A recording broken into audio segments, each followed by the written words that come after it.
이제 두 번째 발표 진행하도록 하겠는데요.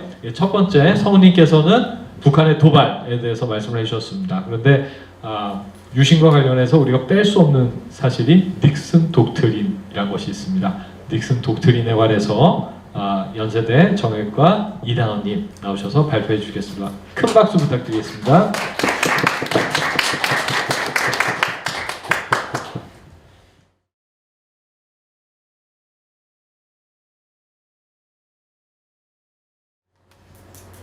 네, 안녕하세요. 저는 연세대학교 정치외교학과 21학번에 재학 중인 이다헌입니다.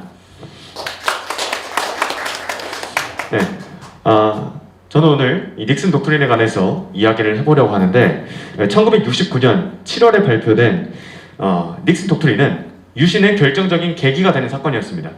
그런데 우리는 이 닉슨 독트린에 관해서 제대로 배우지 못했어요. 그리고 제대로 배우지 못했을 뿐만 아니라 잘못 배웠습니다. 유신을 설명하면서 닉슨 독트린의 중요성에 잘 설명을 안 하고 있어요. 고작 한 줄 적혀 있고 닉슨 독트린으로 인해서 대한민국의 안보 또 국제적으로 이 약소국들의 안보가 얼마나 심각하게 위협받았는지에 대한 그런 이야기는 적혀 있지 않습니다. 닉슨 독트린은 아까 이야기한 대로 대한민국의 안보를 심각하게 위협했던 그런 선언이었습니다. 미국 입장에선 또 강대국 입장에서 소련, 중국 입장에서는 일시적으로 평화를 유지할 수 있었던 수단이었지만 약소국들, 한국, 대만, 남베트남 이런 나라들에게는 절망적 조치였습니다. 닉슨 독트린을 주도하고 계획한 사람은 이제 헨리 키신저라고 하는데 지금도 살아계시죠. 아주 지금 99세로 알고 있는데 근데 이분이 닉슨 독트린을 주도해서 베트남 전쟁을 끝내고 또 이렇게 강대국들 입장에서 평화를 만들어냈다는 공로를 인정받아서 1973년에 노벨평화상을 받았습니다.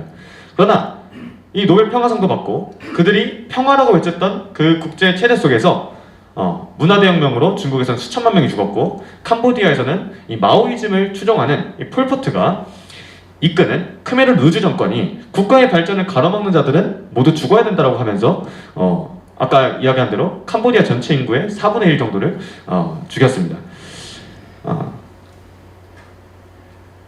저는 제가 학교에서 어떻게 배웠냐면 닉슨 독트린을 대탕트를 이끌어낸 독트린, 미국과 중국이 화해함으로써 세계 평화를 이끌어낸 독트린, 또 냉전 체제를 완화시킨 독트린으로 배웠습니다. 교과서에는 그 냉전 체제에서 이걸 완화시킨 닉슨 독트린에 관하여 이렇게 이야기합니다. 1970년대 들어서서 박정희 정부는 위기를 맞았다. 닉슨 독트린 발표 이후 냉전 체제가 완화되고 미국이 북한과의 화해를 권고하면서 반공 정책을 계속 추진하기 어려워졌다. 이 동아출판사에서 나오는 이게 닉슨 독트린에 관한 설명인데요. 여기서 문제가 있습니다. 이 반공 정책은 박정희 정부가 자신의 권력을 유지하기 위해서 했던 수단이 아니라 살기 위해서 했던 정책인 것입니다. 이 반공 정책은 우리의 안보가 심각하게 위협받고 있는 상황에서 저기 383 이북 지역의 공산당이라는 세력이 우리를 어떻게든 죽이려고 날마다 노력하고 있는 상황 속에서 우리가 살려면 반공정책을 할 수밖에 없었어요. 이 반공정책은 자신의 정권을 유지하기 위한 수단이 아니라 살기 위한 수단이었습니다. 대한민국이라는 나라를 살리기 위한 수단이었어요. 그런데 이 교과서에서는 그 닉슨 독트린 때문에 평화가 만들어졌고 이 평화 분위기 때문에 이 박정희 정부가 권력을 유지하기 어려워졌다. 이 권력 기반인 반공정책이 위태로워졌다. 이렇게 설명을 하고 있는 것입니다. 이 한국에 있어서 닉슨 독트린의 핵심은 한반도의 안보가 닉슨 독트린 때문에 심각하게 위협당했다는 데에 있습니다. 그러나 현재 교과서에는 닉슨 독트린을 평화를 위한 조치로 설명하면서 객관성을 상실하고 있어요. 아까 이야기한 대로 강대국들 입장, 미국, 중국, 소련 입장에서는 닉슨 독트린이 평화를 가져온 것은 맞았습니다. 그런데 이 한국과 대만, 남베트남에게는 아주 심각한 안보적 위협을 느끼게 하였는데요. 이 한국사 교과서에서는 한국의 관점이 반드시 들어가야 합니다. 이 한국의 입장에서는 평화가 아닌데 국제체제적 입장에서 평화라고 설명하는 것은 이 한국사를 가르치는 사람 입장에서는 할 수가 없는 말이죠. 이것은 바로 뭐랑 같냐면 일본의 한국 점령을 동아시아의 평화를 위한 수단이었다라고 한국사 교과서에서 설명하는 것과 마찬가지입니다. 한국사 교과서에서 그렇게 설명하면 난리가 나겠죠. 그런데 우리가 세계사적 시점에서 바라보면 한국이 일본에게 점령당하면서 더 이상 한반도 근처에서 전쟁이 사라지고 청일 전쟁도 끝나고 또 그 러일 전쟁도 끝나면서 동아시아에 평화가 만들어졌다라고도 세계사적 시점에서는 볼 수가 있습니다. 그런데 한국사 교과서에 그렇게 못 쓰죠. 우리는 어떻게 말하냐, 한국사 교과서에서 한국의 입장에서는 일본이 한국을 침략했다, 수탈했다라고 설명을 할 수밖에 없습니다. 보면 우리는 닉슨 독트린에 관해서 분명히 잘못 배웠습니다. 닉슨 독트린에 관해서 제대로 이해하기 위해서는 당시 미국 그리고 국제 체제 속에서 일어나던 상황을 이해해야 합니다. 닉슨 독트린이 발표되던 1969년 7월은 프랑스에서 시작된 68혁명의 불길이 전 세계로 확산되던 그런 시기였습니다. 이 68혁명을 이끌던 세력은 서구 좌파 세력이었어요. 이 프랑스를 중심으로 마르크스주의, 또 문화적 마르크스주의, 페미니즘을 신봉하는 사람들이 혁명을 이끌었으며, 또 안토니오 그람시의 그 진지정 구축, 이런 헤게모니 장악, 이런 것들이 판을 치던 그런 시기였습니다. 그래서 이 사람들은 뭘 내걸었냐? 자본주의에 대한 저항, 반제국주의, 반미사상, 노동자 운동, 또 프리섹스, 이런 자유로운 성관계, 이런 것들을 외쳤습니다. 그리고 파리의 대학에 보면 마르크스, 호찌민, 체 게바라 같은 이런 공산주의자들의 사진을 걸려 있었습니다. 이들 중에 가장 유명한 사람 두 명을 이야기하자면 실존주의 철학자라고 불리는 장폴 사르트르와 또 시몬 드 보부아르가 있었습니다. 이 사르트르는 저는 학교에서 되게 철학의 대가, 타인은 지옥이다라는 명언을 만들어낸 유명한 사람, 이렇게 배웠습니다. 그런데 제가 사르트르에 대해 공부해보니까 이 사람은 완전 급진 좌파 지식인이었고, 6.25 전쟁의 주모자는 남한의 대리자들과 미국 제국주의자다, 이렇게 말했던 친공주의자였습니다. 그리고 이 사르트르와 계약 결혼을 했던, 참 계약 결혼이라는 것도 그때 당시에는 존재하지 않았던 아주 특별한 체제였죠. 그 마르크스주의적 페미니스트라고 불리는 시몬 드 보부아르는 여성 해방을 선언했고, 그리고 그러면서 태아는 기생충이라는 말을 했습니다. 저도 학교에서 보부아르를 그 생활과 윤리 시간에 배웠는데, 보부아르에 대해서 여성주의를 이끌어낸 선구자, 이렇게 배웠습니다. 그런데 이 사람이 자유로운 성관계를 했다는 등, 또 태아는 기생충이다라는 얘기를 하고, 또 이 사람이 실제로 나중에 보니까 그 미성년 여성과 동성 성관계를 많이 하던 그런 인물이었다는 얘기를 들으면서, 아니 도대체 어떻게 이런 인물을 교과서에다가 여성 운동의 선구자라고 부를 수가 있는가, 저는 이런 생각을 했습니다. 지금 아주 닉슨 독트린과는 좀 다른 얘기지만, 참 교육에서 이렇게 아주 급진좌파적 인물들을 되게 뛰어난 인물로, 중립적인 인물로 서술하는 걸 보면서 참 안타까움을 느꼈습니다. 어쨌든 프랑스에서는 이러한 사상들이 영화, 예술을 중심으로 발전되어서 전 세계로 확산되기 시작합니다. 미국에서도 이런 영향을 받았어요. 물론 미국에서는 반자본주의, 이런 반미, 이런 사상이 그렇게 심하진 않았지만, 대표적으로 반전운동, 반제국주의 운동, 그러니까 전쟁 그만하자는 거죠. 또 여성해방운동, 이런 것들이 일어났습니다. 그 대표적인 예가 이제 히피 운동이죠. 그래서 수많은 대학생들은 도덕에 저항하고 기독교에 저항하고 종교적이고 경건한 삶을 뿌리치면서 자유 성관계 이렇게 이런 것들을 외쳤습니다. 근데 이런 젊은이들의 목소리는 미국에서 결코 무시할 수가 없었어요. 근데 물론 여기 있는 것들을 다 받아들일 수는 없었습니다. 이 대학생들이 외치는 걸 다 받아들일 수는 없었는데, 그중 일부인 반전운동, 반제국주의 운동, 또 전쟁 그만하자, 이런 목소리들은 받아들이게 됩니다. 그리고 당시 가장 주목받던 이 국제 정치 이론은 한스 모겐소의 그 현실주의 이론이었습니다. 모겐소는 1948년 Politics Among Nations라는 책으로 주목받기 시작했습니다. 이 책은 지금 국제 정치학의 교과서로 쓰일 만큼 아주 영향력이 있었는데, 그의 이론의 핵심은 바로 이 강대국에 있었습니다. 그는 뭐라고 말하냐면, 강대국의 권력 투쟁이 체제 내 국제 정치 현상을 만들어낸다 라고 이제 보았습니다. 그리고 그 뒤를 이어받은 신현실주의자 케네스 월츠는 모겐소의 이론을 이어받아서 1959년에 Man, the State and War 이라는 책을 썼습니다. 그도 마찬가지로 강대국의 수에 따라 체제의 구조가 변한다 라고 보면서, 강대국의 체제를 가지고 강대국이 하나면 단극체제, 두 개면 양극체제, 또 강대국이 많으면 다극체제다 라고 이야기하면서, 양극체제가 가장 안정적이다, 강한 나라 미국, 소련 이렇게 강대국 두 나라 있는 것이 가장 안정적인 체제이다 라고 설명합니다. 이렇게 당시 가장 유명하던 국제정치학자들이 이렇게 강대국 중심으로 강대국 정치를 주장하다 보니까, 미국 정치도 이러한 흐름을 받아들여서 강대국 중심으로 정치를 하기 시작합니다. 그리고 그러다 보니까 약소국들과 중견국들의 상황들, 인권 문제 이런 것들을 더 이상 고려하지 않아요. 그리고 현실주의의 핵심 전제, 현실주의에서 추구하는 국가는 힘을 추구하는 존재이다 라는 명제를 받아들이게 됩니다. 이제 그것이 외교 정치로 가는 건데, 외교 정책으로 전환되는 건데, 이 6.86에서 이야기하는 반제국주의, 또 반전운동의 아젠다와 또 강대국 정치라는 이 현실주의의 사상적 흐름을 받아들인 사람은, 또 받아들여서 외교 정책을 만든 사람은 바로 닉슨 정부의 국가안보보좌관 헨리 키신저였습니다. 이 아주 영리한 사람이었던 헨리 키신저는 강대국 정치를 주장하면서 도덕과 윤리를 무시하고 미국의 이익만을 위하여, 미국의 국력만을 위하여, 국익만을 위하여 외교 정책을 실시했습니다. 그 과정에서 나온 것이 바로 닉슨 독트린입니다. 그래서 닉슨 독트린을 추진하고 미국이 베트남 전쟁에서 손을 떼도록 하는 그런 외교 정책을 실시했습니다.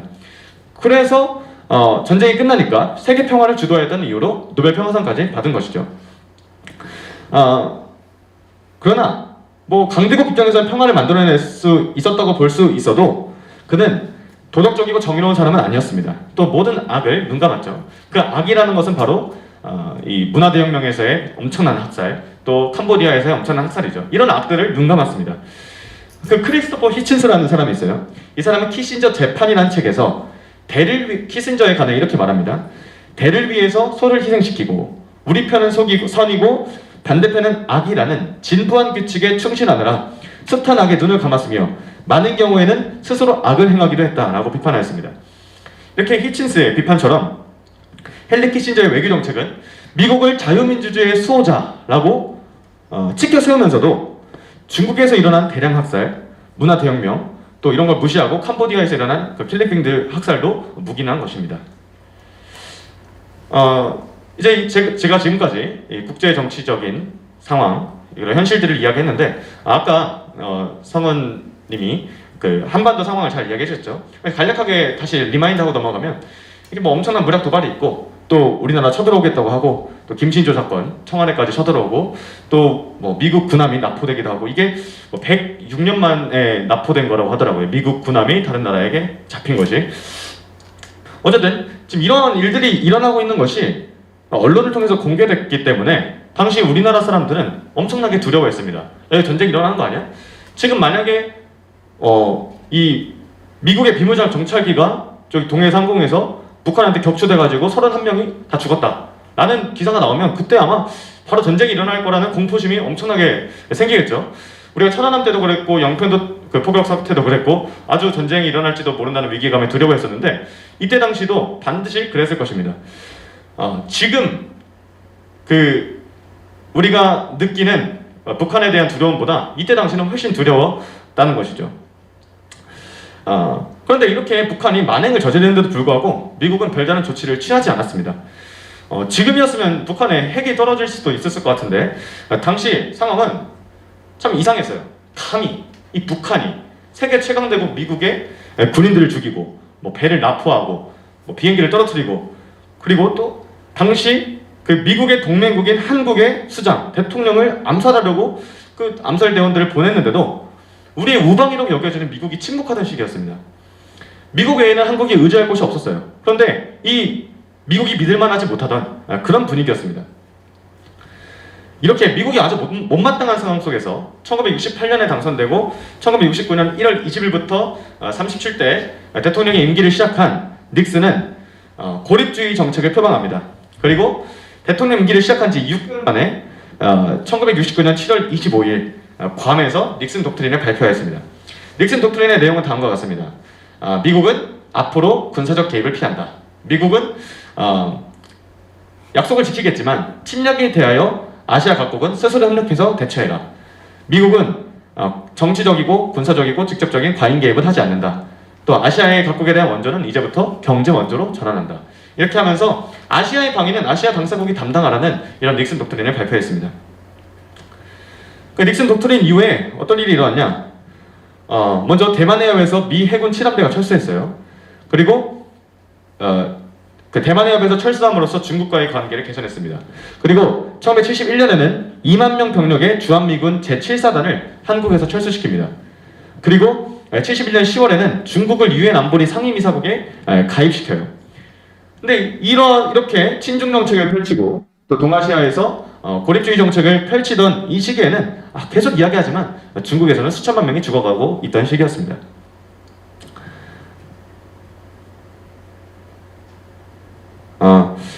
이렇게 북한은 날마다 도발의 수위를 높이고 있고 또 미국은 한국에서 관심을 점차 끊던 이 시기는 6.25 전쟁 이후 가장 안보적으로 위험한 시기였습니다.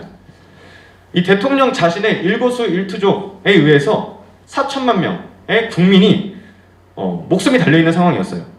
이런 상황에서 박정희 대통령은 미국의 방만한 한국에 대한 조치에 대항할 살 길을 찾아야만 했습니다. 이런 점에서 닉슨 독트린은 정말 문제가 많은 정책이었습니다. 한국의 입장에서요. 닉슨 독트린은 왜 문제냐? 강대국 중심적 현실주의 이론을 기반으로 힘의 논리를 앞세워서 인권과 도덕적인 문제를 모두 무시하면서 미국의 국가 이익을 추구했다. 닉슨 독트린은 약소국들 한국, 대만, 자유베트남을 사지로 몰았다. 닉슨 독트린은 인권 탄압국 중국과 손을 잡아서 지금의 중국을 키워낸 조치였다. 이런 점에서 닉슨 독트린에 문제가 있습니다. 이처럼 닉슨 독트린은 한국에 심각한 위협을 주었고 그리고 약소국 한국에게는 아주 가혹한 조치였습니다. 유신은 분명 민주주의와 삼권 분립을 무너뜨린 조치이긴 했습니다. 그리고 정치적 자유를 탄압하고 반대파들을 무력화시키기도 했습니다. 그러나 중요한 것은 그런 조치를 할 이유와 또 상황입니다. 사람을 때리는 것은 분명 잘못된 행위죠. 그런데 우리 집에 들어온 강도를 때리는 것은 정당한 행위입니다. 유신이 잘못된 행위인지 혹은 정당한 행위였는지를 판단하기 위해서는 당시에 어떤 상황이었나를 판단해야만 합니다. 이러한 상황을 제시하면서도 유신을 비판한다면 그것은 합리적인 하나의 의견이 될 수가 있어요. 그런데 이러한 상황을 제시하지도 않고 이런 국제적인 상황을 무시하고 그냥 유신은 민주주의를 무너뜨린 조치였다라고 선언하는 것은 이거는 거짓말입니다. 왜곡입니다. 유신은 민주주의라는 자태에서는 비판받아 마땅할 수 있습니다. 그러나 한반도와 국제정치적 상황, 특히 닉슨 독트린으로 인해서 한국이 느꼈던 이 한반도의 안보 문제를 고려한다면 유신은 다시 판단되어야만 합니다. 이 교과서에서 이야기하는 것처럼 닉슨 독트린은 평화적 분위기를 만들었고 이에 박정희 정부가 반공 정책을 실시하지 못해서 권력의 위기를 느꼈다는 주장은 분명한 왜곡입니다. 분명한 사실은 당시 북한은 날마다 도발의 수위를 높이고 있었다는 것이고 미국은 한국에 대해서 관심을 끊고 있었다는 것입니다. 우리 이제 민주화라는 잣대만으로 전체를 설명하려고 하는 이 잘못된 사상이 더 이상 힘을 발휘하지 못하도록 지식으로 무장하고 나라 사랑으로 하나 되어 다시는 거짓의 종의 멍에를 매지 않도록 마음을 합하여 힘써 나아가야 할 것입니다. 네, 이상으로 발표를 마치도록 하겠습니다. 예, 너무 발표 잘했죠? 예, 다시 한번 큰 박수 부탁드립니다.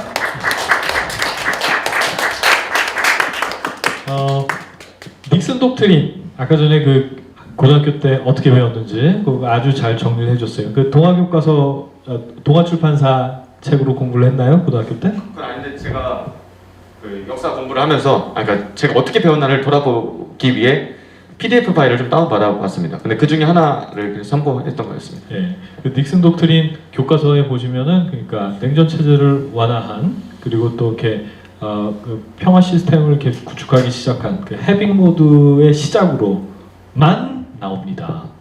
교과서 9종 전부가 닉슨 독트린을 통해서 그 한반도에 어떤 위기 상황이 안보적인 외교적인 위기 상황이 닥쳤는지에 대해서 설명하는 교과서가 하나도 없어요. 하나도.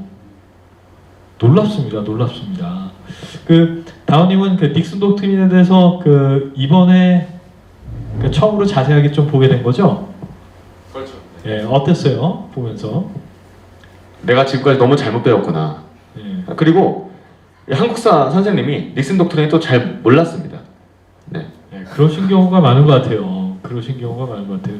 한국사 선생님들마저도 그 선생님들이 보시는 게 교재가 있으신데 거기에도 그 교재는 제가 자세하게 보지 못했지만 지필 기준을 통해서 유추해 보건데 그 민주화 를 절대적인 기준으로 해서 설명하도록 자연스럽게 집필 기준에 따라서 그 교사용 교육 교재도 그렇게 되어 있을 것 같아요. 그래서 그런 배경을 통해서 강의를 하시니까 그 아이들에게 가르치시니까 이런 배경들이 전달이 안 되는데, 근데 이게 정말 위험한 문제가 있습니다.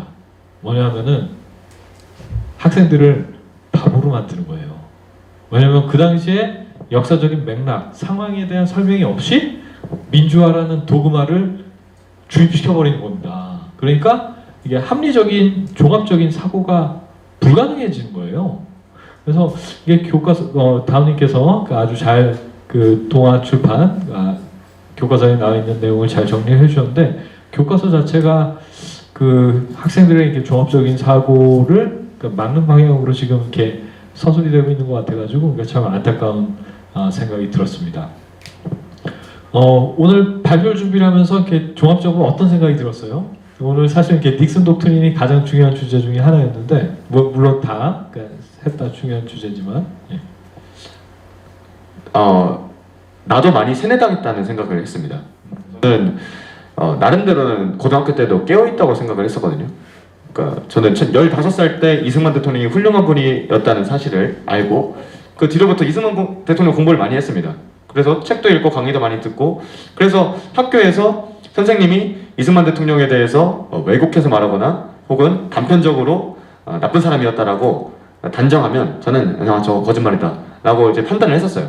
근데 박정희 대통령에 대해서는 잘 몰랐던 것 같았습니다. 저는 박정희 대통령은 아주 뛰어나고 또 이 나라를 부강하게 만드셨던 아주 훌륭한 분이셨다라는 것을 알고 있었지만, 그래도 10월 유신은 잘못했지 이렇게 생각을 하고 있더라고요. 10월 유신 좀 과도한 조치가 아니었나, 그것만 빼면 박정희 대통령 뛰어난 분 아니셨나 라고 생각을 했었습니다. 그런데 당시 국제정치적 상황 사실 저도 알고 있었어요. 닉슨 독트린과 여러 가지 다 알고 있는데 이게 한국과 연결되지 못했습니다. 그리고 그때 당시 안보가 위험하다는 사실은 알고 있었는데 그걸 유신과 엮어서 사고하지는 못했어요. 그러니까 그냥 유신은 그 교과서에서 설명하는 것처럼 민주화라는 잣대만으로 저도 판단하고 있었습니다.